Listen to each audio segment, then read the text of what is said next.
क्या चीज़ सस्ती होगी और क्या महंगी। तो इस वीडियो को पूरा देखिए और आज के गल्ला मंडियों के ताज़ा तरीन रेट भी मैं आपसे शेयर करूंगा।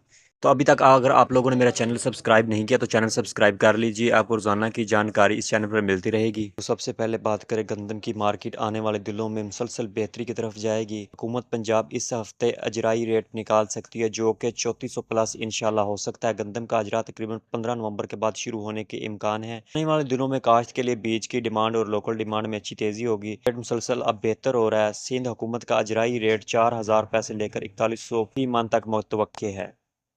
और इसके बाद बात करें, हुकूमत गंदम की काश्त के पैदावार बढ़ाने के लिए मुसलसल ऑफ़र दे रही है मुख्तलिफ सूरतों में। ताहम इसके बावजूद हमारी मालूमात के मुताबिक काश्त बहुत हद तक कम हो रही है। जड़ावाला में भी गंदम की काश्त का अमल जारी है। किसान महंगी बिजली और खाद की बढ़ती कीमतों से परेशान है। कहते हैं हुकूमत ने गंदम ना खरीद कर किसानों का इस्तेहसाल किया। मजीद बढ़ते हैं, गंदम की बुआई का सीजन करीब, हुकूमत इमदादी कीमत तय न कर सकी, काश्तकार गंदम की बुआई से कतराने लगे। मार्केट की बात की जाए तो पंजाब में गंदम का रेट रहीम यार खान मंडी में 3020 रुपए से लेकर 3025 रुपए, जबकि गोल्डन माल 3080 रुपए से लेकर 3060 रुपए फी मन तक इसका रेट। और जो मुंजी का काम करते हैं दोस्त, वो इन रेट्स में साथ साथ काम करते रहे। जहां मार्केट 400-500 डाउन पोजीशन बनाए, वहां खरीदारी दोबारा मिड टर्म की करनी चाहिए। याद रखिए, इस सीज़न मुझे लबिंग टर्म खरीदारी में रोज़ी नहीं लगती। शॉर्ट टर्म काम करके ही इससे बेहतर रोज़ी बनाई जा सकती है। मिड टर्म काम करके 2 से 3 बार नफ़ा ले सकते हैं। मुंजी 11 की कैनात की बात की जाए तो उसका रेट 3800 रुपये से लेकर 4600 रुपये तक पहुंचा है, जबकि 1509 मुंजी का रेट 3700 रुपये से लेकर 4500 रुपये तक पहुंचा है।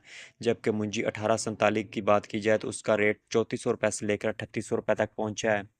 और मुंजी 1847 की मौजूदा रेट्स में ख़रीदारी सुस्त है। और धान 1885 की मार्केट 8600 रुपये से लेकर 3800 रुपये फी मन जैसे हालात इसके चल रहे हैं। और इसके बाद बात करें, सरसों की मार्केट फुल गर्म हो चुकी है। इंटरनेशनल भी पिछले हफ्ते 300 से लेकर 350 रुपये रंगट की तेज़ी रही। इस सीज़न काश्त अच्छी हुई। ज़राए के मुताबिक इस हफ्ते भी रेट मज़ीद बेहतरी की तरफ जा सकते हैं। मार्केट की बात करते तो पंजाब मुल्तान पहुँच रेट 7600 रुपये से लेकर 8500 रुपये तक इसका रेट पहुंचा। इसके बाद बात करें मक्की की मार्केट, मुला जुला रेट रुझान ही है। ख़ास तौर पर अच्छी तेज़ी नहीं नज़र आ रही। ट्रेंडिंग का अमल जारी रखें। इस टाइम मक्की में ट्रेंडिंग करके बेहतर मुनाफा कमाया जा सकता है। पास की मार्केट में ज़बरदस्त तेज़ी का रुझान है। आने वाले दिनों में राइवल सुस्त हो सकती है, जबकि क्वालिटी कपास में तेज़ी का रुझान जारी रहेगा। क्वालिटी काटन अगर काश्तकार मजबूत रहा तो जल्द अज जल्द 9500 प्लस इसका रेट हो जाएगा। करें तिल की, तो तिल की मार्केट एक्सपोर्ट खामोश होने के बावजूद लोकल डिमांड पर अच्छी बेहतरी के साथ जा रहा है। और प्योर सफ़ेद माल 14,000 से 14,600 रुपये तक पहुंचे। और इसके बाद बात करें चीनी की, तो चीनी की मार्केट गुज़श्ता हफ्ते भी मंदी का रुझान रहा है। मार्केट इस हफ्ते मुस्तहकम रहने का चांस लगता है, लेकिन आगे मजमूई तौर पर डाउन ट्रेंड ही रहेगा।